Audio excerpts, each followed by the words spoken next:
बालू तस्करी और अन्य भ्रष्टाचार के खिलाफ भाजपा विधायक अग्निमित्रा पाल ने किया खुलासा। जी हां, बालू तस्करी को लेकर पार्षद और कई लोगों पे लगाए आरोप।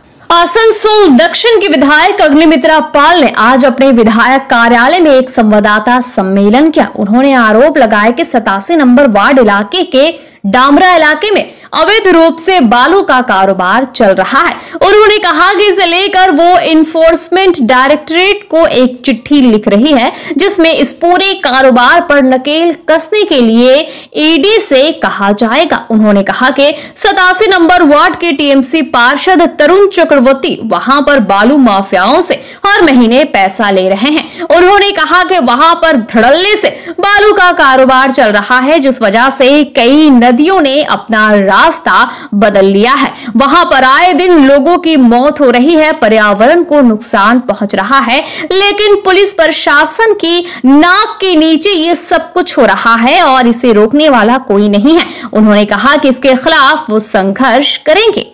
दूसरी तरफ जब हमने 87 नंबर वार्ड के टीएमसी पार्षद तरुण चक्रवर्ती से बात की तो उन्होंने भाजपा विधायक द्वारा लगाए गए सभी आरोपों को बेबुनियाद करार दिया। उन्होंने कहा कि क्षेत्र में बालू का अवैध कारोबार आज से नहीं, उनके जन्म से पहले से चल रहा है। उन्होंने इस कारोबार पर रोक लगाने के लिए प्रशासन से गुहार लगाई है। उन्होंने वो चिट्ठी भी दिखाई जो उन्होंने पुलिस प्रशासन को लिखी है, ताकि बालू के इस अवैध कारोबार पर रोक लगाई जा सके। आइए जानेंगे विस्तार के साथ son of Bengal news channel के माध्यम से कि अवैध बालू कारोबार को लेकर अग्निमित्रा पाल का क्या कहना है। साथ ही इसके जवाब में 87 नंबर वार्ड के पार्षद तरुण चक्रवर्ती का क्या कहना है, ये सब कुछ जानेंगे विस्तार के साथ। সবাইকে নমস্কার জানাই এবং ধন্যবাদ জানাই আসানসোলের সমস্ত সংবাদ মাধ্যমের ভাইদের দাদাদের আজকে এখানে আসার জন্য। একটি খুব ইম্পর্টেন্ট বিষয় আপনাদের সামনে তুলে ধরতে চাই, সেই কারণে আজকে এই প্রেস কনফারেন্স ডাকা। প্রথমেই বলি যে আপনারা জানেন যে আমাদের ফ্রেশ ক্যান্ডিডেট এসএসসি যারা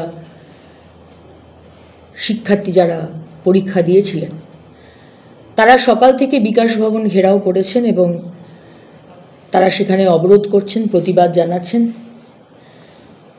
কারণ আমরা দেখতে পেয়েছি এবং বুঝতে পেরেছি যে মমতা ব্যানার্জির সরকার চান না যে আমাদের সন্তানরা, আমাদের শিক্ষক শিক্ষিকারা তারা পরীক্ষা দিয়ে চাকরিটা পাক। তিনি চান যে আমরা ওই 1000 টাকা 1200 টাকার ভাতাতেই আমাদের জীবিকা হোক, মাথা তুলে বাঙালি দাঁড়াক, এটা মমতা ব্যানার্জি আপনি এবং আপনার সরকার চান না। আর যদি চাইতেন তাহলে আপনি এই এসএসসি 2016 সালের যে ব্যাচ এবং নতুন যারা ব্যাচ তাদের আপনি আলাদা আলাদা পরীক্ষা দিতেন, দেওয়ার সুযোগ করে দিতেন। কিন্তু দেখা গেল যে এই দুটো ব্যাচ 2016 সালে যারা পুরনো ব্যাচ এবং যারা নতুন ব্যাচ তাদেরকে একসাথে পরীক্ষা দেওয়া হলো এবং 10 নম্বর এক্সপিরিয়েন্সের জন্য পুরনোদের দেওয়া হলো, যে কারণে দেখা যাচ্ছে নতুনরা যারা 70-এ 70 পেয়েছে কিন্তু 73-74-এ কাট অফ মার্ক খাওয়ার জন্য তাদের চাকরিটা হলো না, আজকে যে কারণে তারা অবরোধ করছে। আসলে আবার বলবো, মুখ্যমন্ত্রী আপনি চান না যে আমাদের ছেলেমেয়েরা, পশ্চিমবঙ্গের ছেলেমেয়েরা তারা মাথা উঁচু করে বাঁচুক। বারবার সুপ্রিম কোর্টের রুলিং বলে দেওয়া হলো টেন্টেড যারা ব্যক্তি তারা থাকবে না, কিন্তু তা সত্ত্বেও দেখা যাচ্ছে, আমি নামটা আপনাকে বলছি, নামটা আমার এখানে লেখা আছে, এক সেকেন্ড। আমরা জানি না যে আর কতজন টেন্টেড ব্যক্তিকে এইভাবে পরীক্ষা দেওয়ার সুযোগ করে দেওয়া হয়েছে এবং সুপ্রিম কোর্ট যেটা বলেছে যে টেন্টেড ব্যক্তি যদি একজনও ধরা পড়ে তাদেরকে কিন্তু টাকা ফেরত দিতে হবে এবং এই সূত্রেই এই ব্যক্তিটির নাম যাকে ধরা হয়েছে নীতিশ রঞ্জন বর্মন, আর কত টেন্টেড ব্যক্তি আছে কে জানে, যারা প্যারা টিচার, যাদের কোনো ট্রেনিং নেই SLST, তাদেরকেও পরীক্ষা দেওয়ার সুযোগ করে দেওয়া হয়েছে। দেখুন, আজকে এই বিষয়টা আপনাদের সামনে তুলছি কারণ কি আমাদের সামনে কিছু কমপ্লেন এসেছে আসানসোল জেলা থেকে, আসানসোল দক্ষিণ থেকে, এবং যার নামে কমপ্লেন এসছে তার নাম হচ্ছে অরূপ হাজরা। অরূপ হাজরা 2016 সালে এই প্রাইমারি স্কুলে চাকরি পেয়েছে। অরূপ হাজরা এই পিছনে দেখছেন নবীন পল্লী তৃণমূল কার্যালয়, ওয়ার্ড নম্বর 87, তার সামনে দাঁড়িয়ে বক্তব্য রাখছেন। অত্যন্ত অ্যাক্টিভ তৃণমূলের কর্মী। তার নামটা দেওয়া হয়েছিল BLO হিসেবে। চালাকি করে তার নামটা দিয়েছেন, যেরকম চালাকি তৃণমূল করে থাকে। আমরা নামটা ইলেকশন কমিশনে কমপ্লেন করে নামটা কাটিয়েছি। এবং এই অরূপ হাজরা, আপনি কিভাবে চাকরিটা পেয়েছেন 2016 সালে আমি তো জানি। আশা করি আপনার সৎসাহস থাকবে আসানসোল দক্ষিণ 87 নম্বর ওয়ার্ড ডামরার মানুষ এবং আসানসোল জেলার মানুষকে বলতে পারবেন আপনি যে আপনি 2016 সালের চাকরিটা কিভাবে পেয়েছেন। আজকে এই ধরনের ব্যক্তি যারা এই ধরনের কিভাবে চাকরিটা পেয়েছেন আমরা জানি, আমি চাইব উনি আপনাদের সামনে বলুন কিভাবে উনি চাকরিটা পেয়েছেন। আপনি যদি না বলতে পারেন অনুপবাবু, তাহলে 2026-এ আমাদের সরকার এলে আপনাদের মতো মানুষ আপনাদের চাকরিটা কিভাবে পেলেন সেটা নিয়ে তদন্ত হবে। এবং শুধু তদন্ত হয়ে প্রমাণ তো হবেই কিভাবে আপনারা পেয়েছেন। আপনারা যদি যোগ্য ব্যক্তিকে বঞ্চিত করে চাকরিটা যদি পেয়ে থাকেন আপনার মতো ব্যক্তিরা, তাহলে সেই টাকাগুলো কিন্তু এই বছর, এত বছরের টাকাগুলো, সেগুলো কিন্তু সুপ্রিম কোর্টের রুল অনুযায়ী আপনাকে ফেরত দিতে হবে। দ্বিতীয় আরেকটা বিষয় আপনাদের সামনে রাখি, সেটা হচ্ছে কদিন আগে আপনারা দেখলেন যে অরুণ সারাফ নামে একজন ব্যক্তিকে ইডি ধরেছে।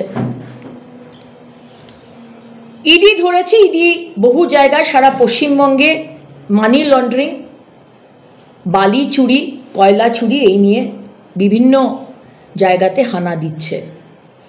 এবং এই কোটি কোটি টাকার এই অরুণ সারাফ তার বাড়ি থেকে পাওয়া গেছে এবং প্রচুর ডকুমেন্টস, নথি পাওয়া গেছে। এবার সেই বিষয়টিকে ধরে এখানেও আসানসোল দক্ষিণে যে বালি চুরি হচ্ছে, দামোদরকে শেষ করা হচ্ছে, তার খবর আমার কাছে এসেছে।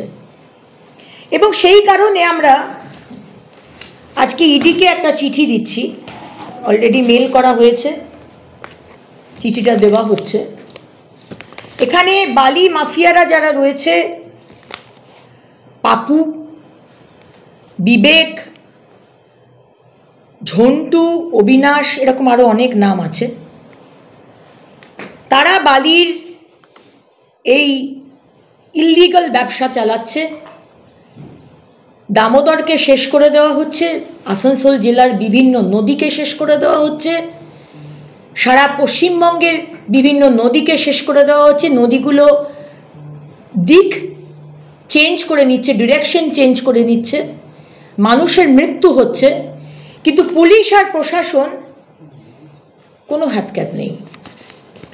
এবং সাধারণ মানুষ আর 87 নম্বর ওয়ার্ড এবং ডামরার মানুষের যে কমপ্লেন, যে সেখানকার কাউন্সিলর, তৃণমূলের কাউন্সিলর তরুণ চক্রবর্তী মাসে মাসে এই বালি মাফিয়াদের কাছ থেকে টাকা তুলছেন।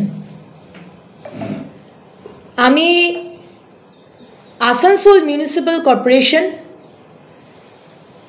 তার মেয়র, ডেপুটি মেয়র যা আছেন তাদের দৃষ্টি আকর্ষণ করব। আমি লিখিত কমপ্লেন জানাবো যে এই তরুণ চক্রবর্তীর মতো কাউন্সিলর যারা বালি মাফিয়াদের কাছ থেকে প্রতি মাসে টাকা তুলছে, সাধারণ মানুষের ঠকিয়ে রিগিং করে ভোট জিতেছেন, কিন্তু সাধারণ মানুষের কমপ্লেনে আজকে এই কমপ্লেন বা দৃষ্টি আকর্ষণ আমি আসানসোল মিউনিসিপ্যাল কর্পোরেশনকে করছি। কারণ এই বালি যে চলছে, এই বালিতে পরিবেশ নষ্ট হচ্ছে। আজকে সাধারণ মানুষ তারা সিওপিডি, অ্যাজমা, লাং ক্যান্সার, এই ধরনের বিভিন্ন পলিউশন থেকে হওয়া বিভিন্ন অসুখের মধ্যে তারা ভুগছে। এবং যে রাস্তা, সেই রাস্তা সম্পূর্ণভাবে শেষ করে দেওয়া হচ্ছে। আমার সেকেন্ড কমপ্লেন যেটা সাধারণ মানুষ করছেন, যে সেখানে আশেপাশের যে চাষবাসের জমি, গরিব মানুষের কাছ থেকে ভয় দেখিয়ে সেই জমি নেওয়া হচ্ছে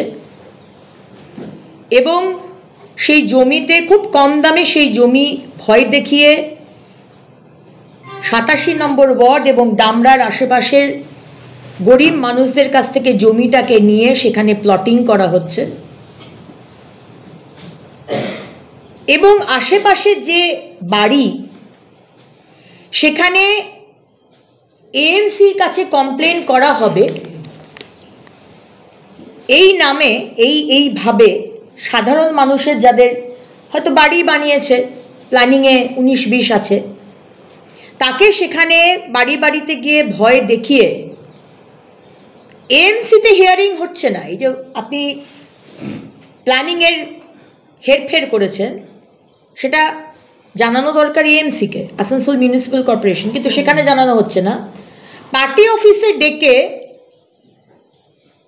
একটা মীমাংসা করে নেওয়া হচ্ছে টাকা দিয়ে। ঠিক আছে, আমি দেখে নিচ্ছি বিষয়টা, আপনি 40 লাখ টাকা দিন, আমরা বিষয়টা দেখে নেব, আপনাকে আর কেউ ডিস্টার্ব করবে না। সুতরাং এই রকম বহু কমপ্লেন 87 নম্বর ওয়ার্ড এবং ডামরার আশেপাশের মানুষ তারা করছে। আরেকটি বিষয়,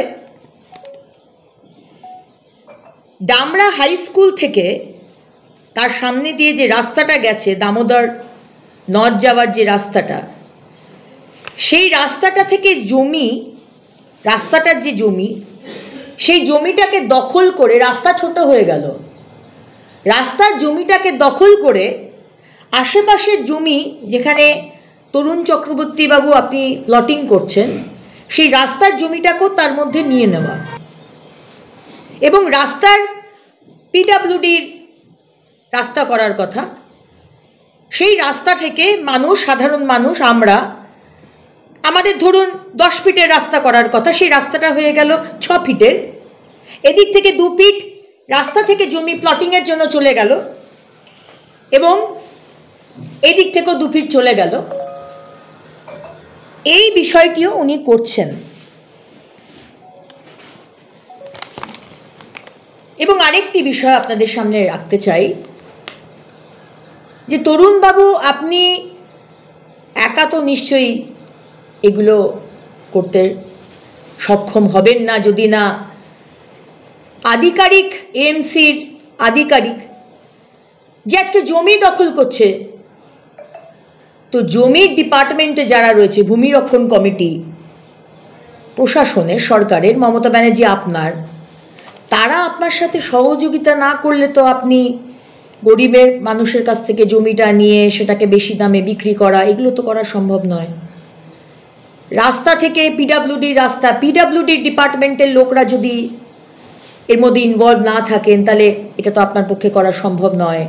তাই দৃষ্টি আকর্ষণ করতে চাই এই মমতা ব্যানার্জি সরকার, এই টিএমসি সরকার এবং এএমসিকে। আমরা জানি তৃণমূল মানেই চোর, তৃণমূল মানেই দুর্নীতি, আমরা জানি, কিন্তু আজকে ডিপার্টমেন্টাল, প্রাতিষ্ঠানিক দুর্নীতি, আসানসোল কাউন্সিলর আর 87 নম্বর ওয়ার্ডের তরুণ চক্রবর্তী মহাশয়, আপনি যে ফুলে ফেপে উঠেছেন, আপনার ফুলে ফেপে ওঠার পিছনে এই যে ব্যবসাগুলো আপনি চালাচ্ছেন, তার জবাব তো আপনাকে 87 নম্বর ওয়ার্ডের আসানসোল দক্ষিণ মানুষেরকে দিতে হবে। এই বিষয়টা আপনাদের কাছে রাখতে চাই এবং ইডির কাছেও আমরা এটি পাঠাচ্ছি, কারণ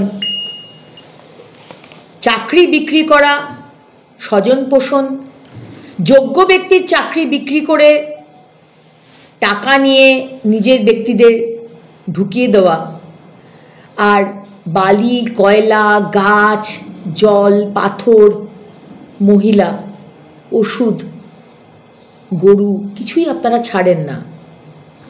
শেষ একটি কথা বলবো, তরুণবাবু আপনার ছেলে পিএইচইতে চাকরিতে জয়েন করেছে, আপনার ছেলে কন্ট্রাকচুয়ালে। আপনি তো ফুলে ফেপে উঠেছেন, যথেষ্ট ভালো পরিস্থিতি আপনার, সেখানেও নিজের ছেলেকেই পিএইচইতে ঢোকালেন। ডামরাতে এত গরিব মানুষ রয়েছে, আজকে বাড়ি নেই, জল নেই, শৌচালয় নেই, রাস্তা নেই, চাকরি নেই। ডবল ডবল চাকরি বলেছিলেন মমতা ব্যানার্জি, চাকরি দেননি, প্রতারণা করেছেন, ঠকিয়েছেন। বিহারের মতো আপনাকেও জবাব দেবে বাংলার মানুষ, আসানসোলের মানুষ। তো সেখানেও আপনার ছেলেকেই আপনি কন্ট্রাকচুয়ালে ঢোকাতেই পারেন। আপনি কাউন্সিলর, আপনি সরকারের রুলিং পার্টির কাউন্সিলর, আপনি ঢোকাতেই পারেন। কিন্তু এখানে আমরা এই যে মুখ্যমন্ত্রী বলেন না, মা মাটি মানুষের সরকার, আপনারা মানুষের পাশে আছেন। সেখানে ডামরাতে এত বাউরি পাড়া, এত আদিবাসী পাড়া, এত গরিব মানুষ, সেখানেও স্বজন পোষণ, নিজের ছেলেকেই ঢোকালেন। তাই আসানসোল দক্ষিণের মানুষ এবং আসানসোলের মানুষ এবং ডামরার মানুষের সামনে এই বিষয়গুলি রাখলাম। মানুষ বিচার করবে, ইডি বিষয়টি দেখবে। আসানসোল মিউনিসিপ্যাল কর্পোরেশনের সম্মানীয় মেয়র সাহেব এবং বিধায়ক, আমার কলিগ বিধান উপাধ্যায় মহাশয় এবং ডেপুটি মেয়র যারা রয়েছেন, তারা এই বিষয়ে দুর্নীতির বিষয়টি দেখবেন। পিডব্লিউডি ডিপার্টমেন্ট এবং জমির যে ডিপার্টমেন্ট রয়েছে, কারা কারা আধিকারিকদের সাথে নিয়ে এই দুর্নীতি চলছে। এবং শুধু তরুণ চক্রবর্তী মহাশয় নন, সারা আসানসোল জুড়ে প্রচুর এরকম মানুষ রয়েছে যারা দুর্নীতির সাথে রয়েছেন। এগুলো ভিত্তিহীন কথাবার্তা। উনি আমাদের দক্ষিণ বিধানসভার এমএলএ, দিদিকে সম্মান করি, শ্রদ্ধা করি। যদি বালি চলে, উনি নিশ্চয়ই ভালোভাবে জানেন যে বালি চলছে, কিভাবে চলছে। এই ভিত্তিহীন কথাবার্তা বলে লাভ নেই। এই বালি দীর্ঘদিন থেকে চলে এখানে, আজ নতুন নয়, আমার জন্মের থেকে দেখছি।